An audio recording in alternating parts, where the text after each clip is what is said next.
우리에게 주신 말씀은 마태복음 14장 18절에서 22절까지의 말씀입니다. 우리 함께 기도하고 말씀 보도록 하겠습니다. 말씀으로 이 땅에 오신 주님, 죄인인 우리를 예배의 자리로 불러주시니 감사를 드립니다.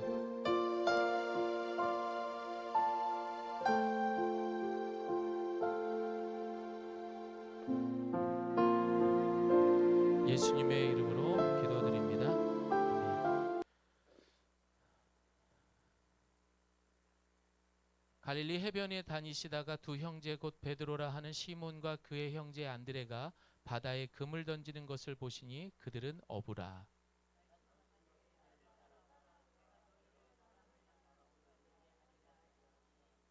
그들이 곧 그물을 버려두고 예수를 따르니라.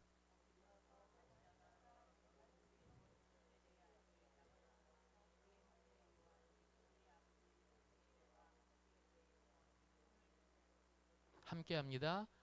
그들이 곧 배와 아버지를 버려두고 예수를 따르니라. 아멘.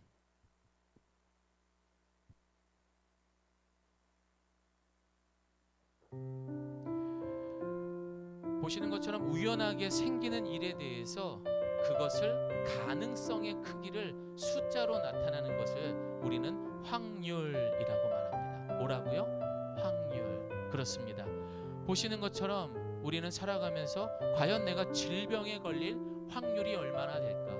내가 실패할 확률은 얼마나 될까? 내가 살아가면서 일찍 죽을 수 있는 확률은 얼마나 될까? 혹은 내가 평생 채무의 무거움을 짊어지고 살아갈 확률은 얼마나 될까? 그런데 문제는 신앙생활조차도 이제는 확률을 두고 신앙생활을 하는 분들이 있다라는 겁니다. 이렇게 함으로 인해서 하나님께서는 이렇게 해주실지 않을까? 여러분, 이 사람들은 예수님을 따르기는 하지만 무리들이라고 말하는 겁니다. 예수님의 기적과 이적을 따랐던 뭐라고요? 무리들. 하지만 그 확률을 뛰어넘어서 그 자체를 인정하고 따랐던 그런 사람들을 우리는 제자라고 말하는 겁니다. 그래서 여러분들이 좋아할 만한 이야기를 하나 보도록 하겠습니다. 2024년 올해 초였죠, 여러분. 안성에 있는 이 스타필드에서 할머니하고 손자가 번지 점프를 하는데 떨어져서 할머니가 그 자리에서 사망을 하신 거예요. 가족들 모두가 놀러 가서 즐기기 위해서 갔는데 그런 사고를 당하게 된 것입니다. 이게 얼마나 충격적입니까? 그때 이 일을 진행을 하던 알바생이 20살짜리였는데 이제 일을 시작한 지 이틀 3일밖에 안 됐다라고 하더라고요. 과연 이런 것들을 우리가 확률로 할 수 있을까요, 여러분? 이게 우리가 살아가는 세상입니다. 분위기가 너무 무거운 것 같아요. 표정이 갑자기 막 이러는 것 같아요. 그래서 조금 분위기를 띄워보겠습니다. 로또 이영민 집사님? 예. 그래도 뭐 로또 당첨되시면 제일 먼저 헌금하신다고 그랬어요. 뭐 많은 분들이 저한테 그 얘기를 했는데 아직 당첨이 다 안 되셨나 봐요. 왜 그런가 했더니요, 1등 당첨 확률이 이게 얼마예요, 사모님? 네, 814만 5천 60분의 1의 확률이라고 합니다. 여러분, 복권을요 매주 최대 많이 살 수 있는 금액이 얼마까지 살 수 있어요? 예, 복권엔 관심이 없어요. 자, 얼마까지 살 수 있어요? 유사차 집사님 관심이 많으세요. 자, 10만 원어치 살 수가 있습니다. 그러면 매주 10만 원어치 로또 복권을 샀어요. 언젠간 당첨이 됐다고 쳐봅시다. 저 확률 속에서. 그럼 그만큼 당첨되었을 때 또 일어날 확률이 뭐가 있느냐? 그냥 길 지나가다가 벼락을 한 5번 정도 맞을 확률이래요. 그럼 내가 10만 원어치 매주 사다가 당첨이 됐어요. 그럼 벼락도 5번 이상 맞아야 되는 거예요. 와. 그만하겠습니다. 이야기는. 또 하나의 확률을 알아보도록 하겠습니다. 그렇다면 내가 죽은 확률에 대해서 한번 생각해 봅시다. 교통사고, 제일 많이 사고로 인해서 사망할 수 있는 그 확률이 제일 높다고 합니다. 35.2%. 평생에 살면서 35.2%가 교통사고를 당한다라고 말합니다. 그런데 여러 그런 수단들이 있잖아요. 보면은 4위가 자동차였고요. 여러분, 길 가는 것 자체가 우리가 늘 죽을 수 있는 그 확률 속에 살아가고 있는 거예요. 그리고 제일 위험한 거 오토바이. 이거는 정말 위험한 거라고 하더라고요. 제일 안전한 거는 비행기래요. 그래서 다음 주부터는 교회 올 때 비행기 타고 오세요. 뭐 이럴 때는 깔깔깔 대고 웃기도 해야죠. 뭘 또 이 돈이 없으면 버스 타고 오시고요. 아셨죠? 자, 좋습니다. 이렇게 하는 겁니다. 이런 확률들이 있어요. 그러면 스포츠에서도 보면은요, 10위가 번지 점프래요. 그리고 뭐 스쿠버 다이빙 확률이 뭐 20만 명의 한 명 중은 죽는 거죠. 스카이 다이빙, 스키 점프, 뭐 다이빙, 맨손 암벽 타기, 복싱. 근데 저랑은 다 거리가 먼 거예요. 이거 옛날에 좀 해보긴 했었어요. 근데 힘들더라고요. 잘했죠. 그 다음 2위가 모터사이클, 1위가 뭐냐? 패러글라이딩. 이게 제일 죽을 확률. 근데 재작년에 우리 딸이 이걸 시켰어요. 나쁜 아빠죠. 다시는 안 시킬 겁니다. 여러분, 이처럼 우리는 그냥 살아가는 게 아니에요. 그냥 목숨을 내놓고 살아가는 거라고요. 이거를 똑똑한 사람들이 확률을 내서 이런 통계를 만들었다고요. 우연이 아니에요.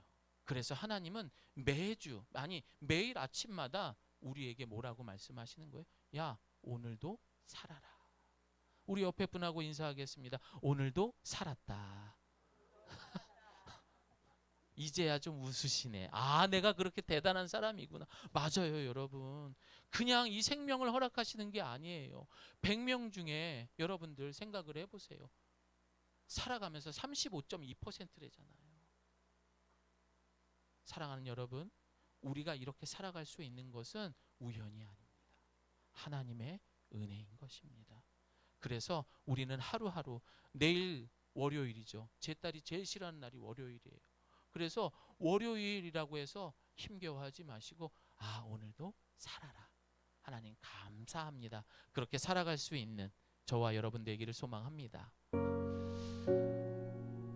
엄마의 생일이라고 해가지고 딸이 십자가 목걸이를 선물을 했어요.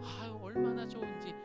내가 교회 가면 우리 권사님한테 좀 자랑 좀 해야지 하면서 십자가 목걸이를 목에다 걸고 가게 됩니다. 그런데 이게 웬일입니까? 주차장에 차를 세워놓고 돌아서는 순간 만지작됐는데, 목걸이 줄은 있는데 이 펜던트 십자가가 없어진 거예요. 어떻게 하지? 예배 시간은 다가오고, 어떻게 찾아? 그래도 예배가 중요하지. 그리고 나서 혼잣말로 이거 찾을 수 있는 확률이 한 3억분의 1은 될 거야. 불가능하겠지 하면서 뒷전을 두고 예배에 참석하고, 이제 다시 예배가 끝나고 주차장으로 오게 됩니다. 이렇게 뜨벅뜨벅 걸어오는데 찾았을까요? 안 찾았을까요? 이 바람이 다 막 드라마 보듯이 찾아야 돼 막 이런 분위기야. 지금 찾았어요. 어디선가 그 작은 것이 반짝반짝 빛이 나는데, 어머 이게 웬일이야? 십자가 펜던트인 거예요. 그 순간 이 권사님은 눈물이 핑 돌았습니다. 그 많은 사람 중에 하나님이 나를 찾으셨구나라는 은혜가 이 마음에 확 밀려온 거예요. 그 많은 사람 중에 예가교회를 통해서, 그 많은 사람들 중에 직분자로 세워서 하나님 역사에 함께하고자 했던 나는 참 행복한 사람이구나. 저를 따라합니다. 나는 행복한 사람입니다. 우리 옆에 분하고도 인사할게요. 당신은 행복한 사람입니다.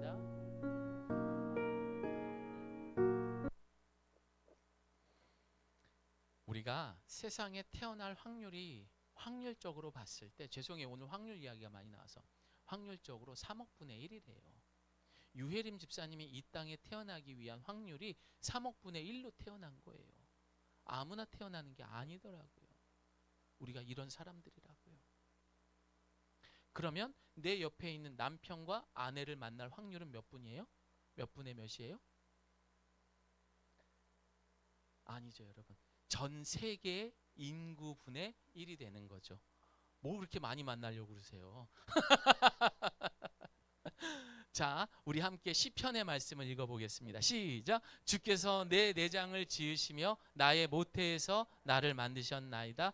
내가 주께 감사하옴은 나를 지으심이 심히 기묘하심이라. 주께서 하신 일이 기이함을 내 영혼이 잘 심히 기묘하대요. 주께서 하시는 일이 기이함을 내 영혼이 잘 안대요. 시편 기자는 이렇게 고백을 합니다. 여러분, 그런데 그걸 어떻게 통계와 확률에 맡길 수 있냐고요. 그 대표적인 이야기가 무엇입니까? 우리가 지금 창세기 강해를 하고 있잖아요. 아이고, 무슨 100세 된 할아버지가 아들을 낳아 90세 된 저 할망구가 무슨 애를 낳아. 그러나 하나님은 그들에게 이삭을 선물하셨습니다. 그것을 통하여서 이스라엘의 역사는 시작이 되었다고요. 기이한 일이죠. 사람이 상상할 수 없는 확률을 벗어나는 그것이 바로 하나님이십니다. 우리 함께 말씀 있습니다. 시작. 우리를 창조하신 분은 하나님이십니다. 그리스도 예수 안에서 우리를 새 사람으로 변화시켜 착한 일을 하게 하신 분도 하나님이십니다. 하나님께서는 우리 안에 이미 오래전부터 선한 일을 계획해 놓으셨습니다. 우리의 삶이 선하게 되도록 그렇게 계획해 놓으셨습니다. 아멘. 여러분이 그런 사람들이세요. 그런 하나님께서는 태초에 세상을 창조하시고요. 어떻게 해요? 함께 하는 것을 좋아하셨던 하나님입니다. 아이고 예쁘다. 그래, 너는 그냥 이렇게 된 것이 아니라 앞으로 나와 함께 나의 세상을 함께 만들어 갈 거야. 인류를 창조하셨습니다. 그리고 그곳에서 창조, 타락, 구속이라는 것을 보게 되었습니다. 그리고 그들의 마지막에 바벨탑 사건을 통해서 최악의 모습을 보게 됩니다. 그리고 하나님께서 마음 먹으십니다. 뭐예요? 이스라엘의 민족을 시작하게 하신 것이죠. 우리 함께 말씀 읽습니다. 시작. 여호와께서 아브라함에게 말씀하셨습니다. 내 고향, 내 친척, 내 아버지의 떠나 내게 보여주는 땅으로 가거라. 내가 너를 큰 민족으로 만들고 내게 복을 주어 내 이름을 크게 할 것이니 내가 복의 근원이 될 것이다. 그렇게 이스라엘 민족의 시작이 되었던 12장 1절의 말씀이 이제 내가 너를 부르시고 너로 인하여 복이 되게 하시고 그렇게 아브라함을 부르시게 됩니다. 여러분, 우리가 살아가고 있는 이 전 세계에서 소위 말하는 큰 기업의 CEO들이 가장 추구하고 있는 사업의 첫 번째 기준이 뭔지 아십니까? 그것은 뭐예요? 변화입니다. 변화를 추구합니다. 여러분들도 지금의 삶에서 뭔가 내가 좀 무기력하고 뭔가 내 삶에 이제 지루해졌다. 똑같은 말이긴 하지만 그렇다면 여러분들도 변화를 추구해야 됩니다. 하나님은 그런 변화가 필요한 분들에게 이 세상에 그 변화를 위해 찾아오신 것이죠. 이 변화의 다른 말은 떠남이라고 말하는 거예요. 변화를 위해서는 떠남이 있어야 돼요. 뭐라고요? 변화를 위해서 뭐가 있어야 된다고요? 떠남이 있어야 돼요. 그렇다면은 이 떠남이라는 건 쉬워요, 안 쉬워요? 어려워요. 쉽고 안 쉽고 문제가 아니라 너무 어려워요. 왜냐하면 본토 친척 아비 집을 떠나라고 했잖아요. 심지어 예수님은 뭐라고 해요? 가족, 아들, 부모 떠나라고 합니다. 어렵죠. 그래서 이 떠남의 다른 말이 무엇입니까? 함께 읽습니다. 시작. 믿음으로 아브라함은 부르심을 받았을 때 순종하여 장래의 유업 받을 땅에 나아갈새 갈 바를 알지 못하고 나아갔으며 이겁니다. 여러분은 삶의 변화를 원하십니까? 떠나셔야 됩니다. 그러나 어렵습니다. 그래서 우리에게 요구하는 것은 순종이라는 겁니다. 여호와께서 그가 보려고 돌이켜 오는 것을 보신지라. 떨기나무 가운데에 이제 아브라함만 부르신 것이 아니라 모세도 부르셨습니다. 불은 타고 있는데 나무는 타지 않습니다. 그리고 불렀습니다. 모세야, 모세야 하십니다. 그리고 어떻게 했습니까? 모세가 내가 여기 있습니다. 모세를 부르셨죠. 그렇게 모세는 이스라엘 백성을 출애굽을 하게 됩니다. 그리고 떠남을 한 거죠. 그리고 순종을 했죠. 그러나 쉽지 않았습니다. 광야에서 이스라엘 백성들은 불평하기 시작을 했습니다. 하나님, 어째서 저에게 이런 어려움을 주십니까? 주님 말씀대로 내가 떠났는데, 순종했는데 왜 이렇게 힘이 듭니까? 사람들은 아우성이었습니다. 고기를 먹었으면 좋겠어, 우리 몸이 쇠약해졌단 말이요 하면서 불평하기 시작을 했습니다. 그러자 하나님께서는 그런 불평과 어려움 속에 순종하며 살아가는 그 힘든 세상에 살아가는 자신의 백성과 그 모세에게 이렇게 말씀하십니다. 너는 백성의 나이 든 사람들 가운데서 내가 장로 혹은 관료로 알고 있는 사람들 70명을 내게로 데려와. 그리고 어떻게 합니까? 그들이 이 백성의 짐을 너와 함께 나눠지고 너만 혼자 지지 않게 될 것이다. 그렇습니다. 하나님께서는 하나님의 말씀에 어렵게 떠나고 순종하는 사람들을 위해서 홀로이 두지 않습니다. 그들 곁에 누구를 둬요? 동역자들을 함께 챙겨주시는 거예요. 여러분, 이 예가교회가 그렇게 해서 모든 것을 두고 떠났습니다. 순종했습니다. 그리고 지난 5년 동안 기도했습니다. 하나님, 저에게 동역자를 보내주십시오라고 저와 제 아내는 그렇게 기도를 했고, 성도가 한두 명씩 들어오면서 그렇게 기도했습니다. 그리고 난 다음에 오늘 이렇게 임직식까지 하게 된 것입니다. 우리 교회가 세워질 때 하나님 저에게 주신 말씀이, 우리 함께 읽겠습니다. 시작. 우리는 하나님의 동역자들이요 너희는 하나님의 밭이요 하나님의 집이니라. 그래서 예수님의 집가자를 써서 예가교회, 하나님의 집. 여러분들은 그래서 성전이 된 겁니다. 아멘이에요? 예. 마태복음 4장 17절 말씀 우리 함께 읽겠습니다. 시작. 이때부터 예수께서 비로소 전파하여 이르시되 회개하라 천국이 가까이 왔느니라 하시니라. 오늘 본문의 말씀처럼 말씀이 있기 전에 예수님은 제자를 부르시기 전에 먼저 뭐 하세요? 천국을 선포하셨어요. 하나님 나라를 선포하셨단 말이죠. 이제 우리의 목표와 목적에 대해서 말씀하시고 그에 따라서 어떻게 해요? 부르셨어요. 함께 말씀이 있습니다. 시작. 부르시되 나를 따라오너라. 내가 너희를 사람을 낚는 어부가 되게 하리라. 아멘. 자, 그리고 난 다음에 어떻게 하셨습니까? 시작. 예수께서 온 갈릴리에 두루 다니사 그들의 회당에서 가르치시고 복음을 전파하시고 백성 중에 모든 병과 모든 악한 것을 고치셨대요. 예수님이 이 땅에 오셔서 천국을 선포하시고 이런 사역들을 하셨습니다. 자, 그리고 난 다음에 지난 5년 동안 이 교회가 했던 일, 또 올해 2024년을 돌아봤습니다. 우리가 무슨 사역을 했을까? 함께 볼까요?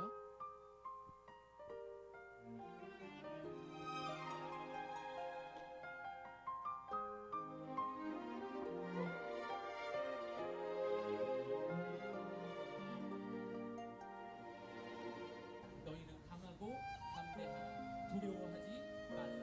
그들 앞에서 떨지 말라. 이는 내 하나님 여호와 그가 너와 함께 가시며 한량없는 은혜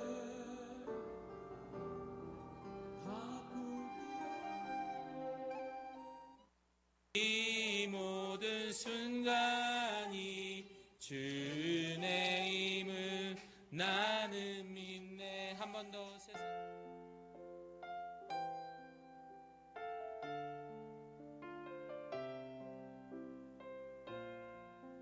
지난주 수요일에는 세 분의 세례를 받으셨어요. 임종전에 계신 분들 있잖아요.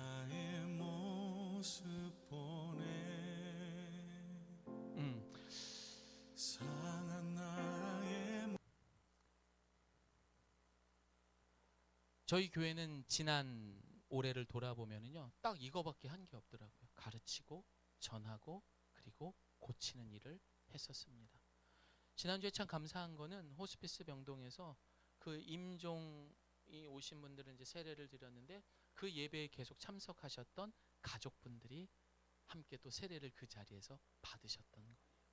참 이러한 일들을 보게 되면서 우리가 이런 모든 것들을 확률이라는 숫자에 담고 이 세상에 우리가 살기 위해 편안하게 만들어 놓은 것들에 담아 놓는 것 자체가 어쩌면은 우리의 삶을 제한하는 것이요, 우리의 신앙이 아닌 종교 생활을 하고 있구나라는 것을 생각해 볼 필요가 있습니다. 우리 함께 말씀 있습니다. 시작. 갈릴리와 데가볼리와 예루살렘과 유대와 요단강 건너편에서 수많은 무리가 따느니라. 물론 예수님의 기적들을 보여줬습니다. 그러나 앞서 이야기했던 것처럼 많은 사람들은 그런 확률을 따졌던 것이죠. 야, 내가 이렇게 했더니 병을 고침받았더라. 이렇게 했더니 내 마음의 병이 고침받았더라. 따르는 사람들은 있었습니다. 우리는 그들을 무리라고 말하는 거죠. 그렇다면 여러분은 예수님의 무리, 팬클럽입니까? 아니면 예수님을 진짜 그렇게 따르고 살아가는 예수님의 제자입니까? 우리는 그것을 스스로에게 오늘 이 시간 질문해야 되고, 특별히 직분자분들은, 오늘 임직식에 참여하는 모든 분들은 그렇게 살아갈 수 있는 인생들이 되기를 소망합니다. 우리 함께 말씀이 있습니다. 시작. 누구든지 내게 오면서 자기 부모와 아내와 자식과 형제 혹은 자매와 자기 생명일지라도 나보다 더 사랑하면 내 제자가 될 수 없다. 누구든지 자기 십자가를 지지 않고 나를 따르는 사람은 내 제자가 될 수 없다. 어려워요, 여러분. 따를 수는 있는데 살아가는 거는 어려워요. 근데 그것을 어렵다? 아니요, 여러분. 굉장히 성경은 간단하게 이야기합니다. 시작. 소금은 좋은 것이다. 그러나 소금이 짠맛을 잃으면 무엇보다 다시 짜게 하겠느냐. 그것은 땅에도 거름에도 쓸모가 없어 밖에 내버려진다. 귀 있는 사람들은 들으라. 그냥 소금이 짠맛을 내면 되는 거예요. 그래서 신앙생활은 어떻게 하느냐? 심플하게 하면 되는 거예요. 여러분, 신앙생활은 어떻게? 심플하게. 제자의 삶은 어떻게? 심플하게. 믿음 생활은 어떻게? 가라 하면 가면 되고요. 멈추라 하면 멈추면 되는 거예요. 어렵죠, 근데 여러분. 어렵죠. 베드로는 진짜 심플했습니다. 그리고 그렇게 살아가면 되는 줄 알았습니다. 그러나 성경에서 예수님은 그런 베드로에게 오묘한 이야기를 합니다. 함께 읽어볼까요? 시작. 시몬 베드로가 예수께 물었습니다. 주여, 어디로 가십니까? 예수께서 대답하셨습니다. 내가 가는 곳으로 내가 지금은 올 수 없지만 나중에 오게 될 것이다. 베드로가 물었습니다. 주여, 어째서 제가 지금은 주님을 따라갈 수 없습니까? 주를 위해서라면? 진짜 심플하죠. 베드로가 목숨도 바치겠다고 그렇게 말했습니다. 그러나 예수님은 이제 어떻게 말하죠? 시작. 예수께서 대답하시되 네가 나를 위하여 내 목숨을 버리겠느냐? 내가 진실로 내게 이르노니 닭 울기 전에 네가 3번 나를 부인하리라. 와, 아니 이렇게 이제 임직을 받으셔요. 막 김종환 집사님, 주를 위해 죽겠습니다. 아멘입니까? 너무 당황하셨어요. 이영민 집사님, 아멘. 좋습니다. 두 분, 이렇게 했어요. 그런데 찬물을 끼얹은 거잖아요. 야, 니네 닭 울기 전에 날 3번 모른다고 부인할 거야. 지금 그 얘기를 하신 거라고요. 여러분, 이 이야기가 담고 있는 메시지는 무엇입니까? 바로 우리 인간의 한계를 말하는 거예요. 그래서 예수님께서는 내가 이제 십자가에 죽고 나면, 사실 이 상황이 그거예요. 제자들을 모아놓고서 야, 내가 이제 얼마 안 있으면 십자가에 달려 죽어야 돼. 아니 무슨 소리 하고 있는 거예요? 심플한 베드로는 그렇게 얘기를 했죠. 나는 목숨까지도 바칠 거라고. 아유, 그래 네 마음만 받을게. 하지만 넌 날 배신할 거야. 우리 인간의 힘으로 따라가는 것까지는 돼. 하지만 살아가는 건 어려워. 그래서 네가 배신하는 건 당연한 거야. 왜? 베드로 목에 칼이 들어왔는데. 너 이야 아니야, 기야 아니야. 나는 예수님 몰라. 아니 모른다니까요. 그 어린애가 추궁하는데도 모른다니까 저리 가. 그게 우리의 한계. 그래서 여러분 한번 볼까요? 한 선생하고 제자가 대화를 합니다. 너는 제자의 자격이 무엇이라고 생각하냐? 라고 말하자 몸을 단련해서 맨 땅 위에서도 잠을 잘 수 있고 들판에 풀을 먹을 수도 있고 날마다 채찍으로 3번씩 내 몸을 때리며 훈련하겠습니다. 스승님, 오 그래 훌륭하구나. 그러나 저기를 봐라. 저기 보이는 저 나귀도 맨 땅 위에서 자고 들판에 풀을 먹고 날마다 3번 이상 채찍으로 맞는다. 교회 다니는 사람은 많죠. 성경 보는 사람도 많죠. 그리고 사람들에게 친절하게 말하는 사람도 많죠. 하지만 그거는 저 나귀와 같다라고 이야기를 합니다. 그럼 뭐예요? 야, 원수도 사랑해야 돼. 손양원 목사님은 어떻게 했어요? 자기 2 아들을 살해했던, 자기 2 아들을 죽였던 그 살인자를 양자로 삼습니다. 원수를 사랑하래요. 이거를 어떻게 우리가 하냐고요. 그래서 예수님은 십자가에 죽으시죠. 그리고 뭐라고 하십니까? 보혜사 성령님을 우리에게 보내주신대요. 우리는 할 수 없습니다. 그러나 여러분 어때요? 시작. 오직 성령이 너희에게 임하시면 너희가 권능을 받고 예루살렘과 온 유대와 사마리아와 땅끝까지 이르러 내 증인이 되리라 하시니라. 그리고 자신의 아들의 장례식장에서 통곡하는 것이 아니라 감사의 편지를 쓰게 됩니다. 그리고 그곳에서 오히려 하나님을 찬양합니다. 여러분 이게 제자의 삶인 거더라고요. 따르는 건 할 수 있어요. 주일 예배 드리러 가야지. 다 할 수 있습니다. 하지만 그것을 뛰어넘는 것은 확률이라는 것에 담을 수 없는 바로 여호와 하나님의 세상입니다. 그것을 초월해서 우리 하나님은 여러분을 임직자로 세워주신 거고 예가교회로 보내주신 거예요. 이게 얼마나 큰 은혜입니까? 그럼 우리는 어떻게 살아야 돼요? 여러분 우리 이 말씀을 잘 한번 읽어봅시다. 시작. 육신을 따라 사는 사람은 육신의 일을 생각하지만 성령을 따라 사는 사람은 성령의 일을 생각합니다. 육신의 생각은 죽음이지만 성령의 생각은 생명과 평안입니다. 육신의 생각은 하나님을 대적하는 것이지만 그것은 하나님의 법에 복종하지 않을 뿐더러 복종할 수도 없습니다. 육신 안에 사는 사람들은 하나님을 기쁘시게 할 수 없습니다. 그러나 하나님의 영이 여러분 안에 거하시면 여러분은 육신에 있지 않고 성령 안에 있습니다. 누구든지 그리스도의 영이 없으면 그리스도의 사람이 아닙니다. 이것이 바로 따르는 삶이 아닌 살아가는 사람의 모습인 겁니다. 오늘 임직을 받으시고 또한 예가교회가 5년 동안 함께 하셨던 여러분들은 더 이상 육신이 아닌 영에 속한, 그리고 내가 하는 것이 아닌 오직 성령이 함께하는 곳에 살아갈 수 있는 저와 여러분 되기를 소망합니다.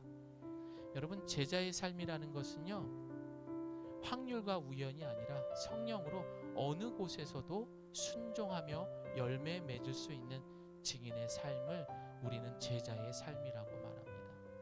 여러분 예수님은 우리에게 물론 많은 권세와 능력을 주셨습니다. 하지만 매일같이 우리가 예수님의 능력을 따라할 수 있는 것이 뭐예요? 그것이 바로 순종이라는 거예요. 평소에도 우리가 예수님을 충분히 따라할 수 있는 그것이 바로 순종이라는 거예요. 예수님처럼 살아가기를 원하십니까?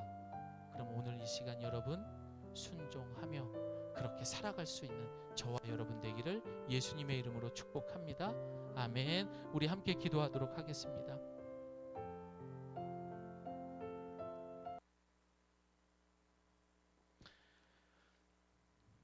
이 시간 함께 기도할 때 하나님, 저는 이 세상에 확률이라는 것을 놓고 나의 삶을 늘 계획하며 살았습니다. 왠지 내가 이렇게 하면 잘 될 것 같고 저렇게 하면 잘 될 것 같고 심지어 신앙생활조차도 확률을 따지면서 신앙생활을 했어요. 내가 이렇게 기도하면 들어주시겠지, 저렇게 하면 기도 안 들어주시겠지. 그러나 오늘 이 시간에 그렇게 따르는 종교인이 아니라 진짜 무리가 아니라 제자의 삶을 살아가는 내가 되게 하여 주시옵소서. 우리 함께 기도하겠습니다. 하나님 아버지 감사합니다.